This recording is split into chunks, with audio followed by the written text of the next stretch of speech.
Bia, eu sou professor de inglês particular e não sei como é que eu vou avaliar o processo dos meus alunos. Fica aqui até o final desse vídeo, que é exatamente sobre isso que nós vamos conversar hoje. Meu nome é Beatriz Acosta. Se você não me conhece, eu quero me apresentar. Eu sou mentora de ensino para professores de idioma que buscam excelência e aqui nesse canal eu ensino a ensinar. Então eu trago conteúdos relacionados à prática docente como um todo. Então, se você é professor, já se inscreve aqui e ativa o sininho para sempre receber as notificações dos vídeos novos que forem rolando por aqui.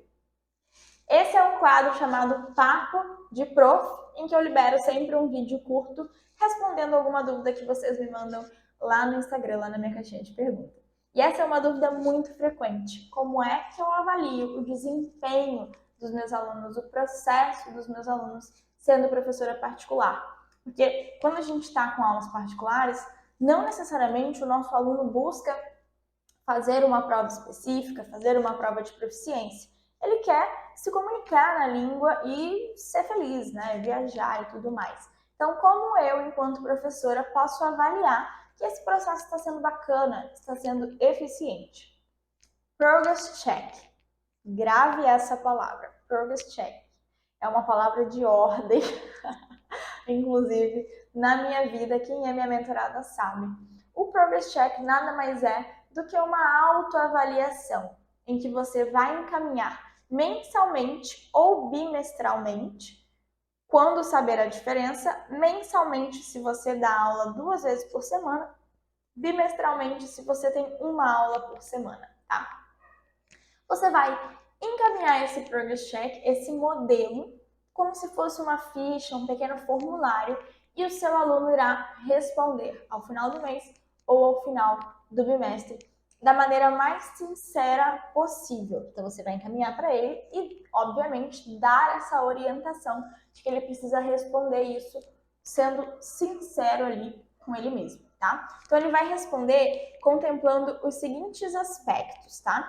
Vocabulário, estrutura e uso, ok? Depois eu vou disponibilizar um modelinho aqui se vocês quiserem, e aí você pode separar, né, em quadradinhos, como se fosse um modelinho de planner, né, os quadradinhos dessas 3 funções. Vocabulário, estrutura e uso. Então, o que ele vai responder? Na parte de vocabulário, você vai pedir para ele responder novas palavras que ele percebe que ele aprendeu ao longo desse mês ou 2 meses.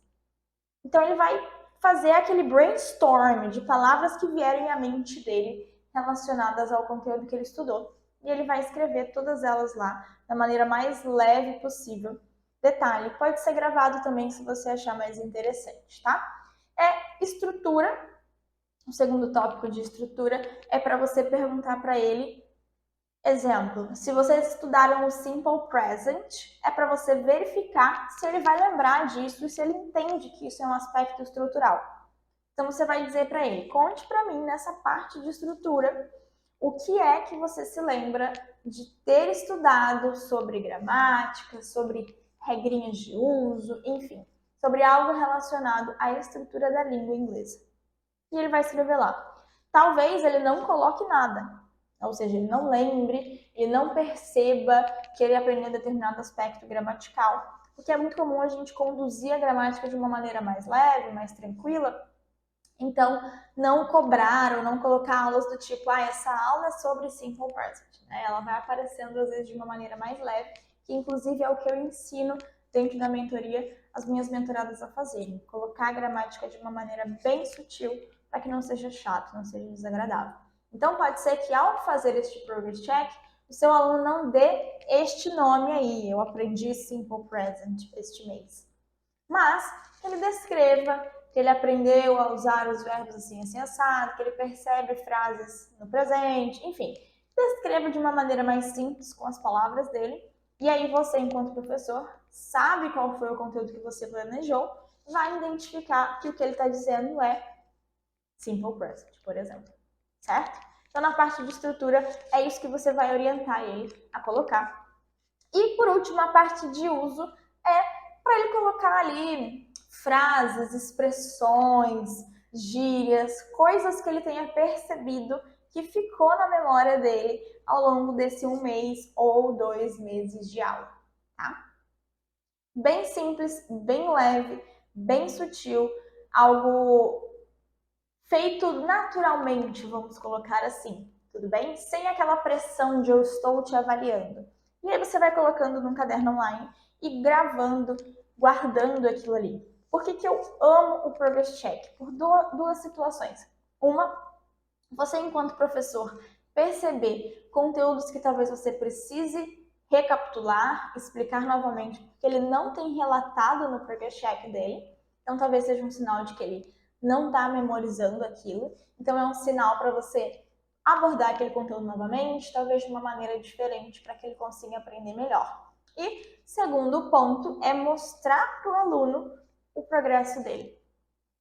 É mostrar para o aluno que ele estava no ponto A e está caminhando para o ponto B. Isso para mim é a melhor parte, que eu tenho resultados muito positivos com os meus alunos sempre que eu faço. Né? Eles se colocam ali para observar o que é que eles estão aprendendo e cai aquela ficha de, poxa, nossa, mês passado eu não sabia fazer isso aqui e agora eu já sei. Né? Então é olhar aqueles pequenos progressos, aquelas pequenas vitórias e curtir isso e apreciar isso. Então é algo muito positivo que eu recomendo fortemente que você faça com os seus alunos. Certo? Gostou desse conteúdo? Não esquece de deixar o seu like aqui nesse vídeo e o seu comentário aqui embaixo. Obrigada e até o próximo!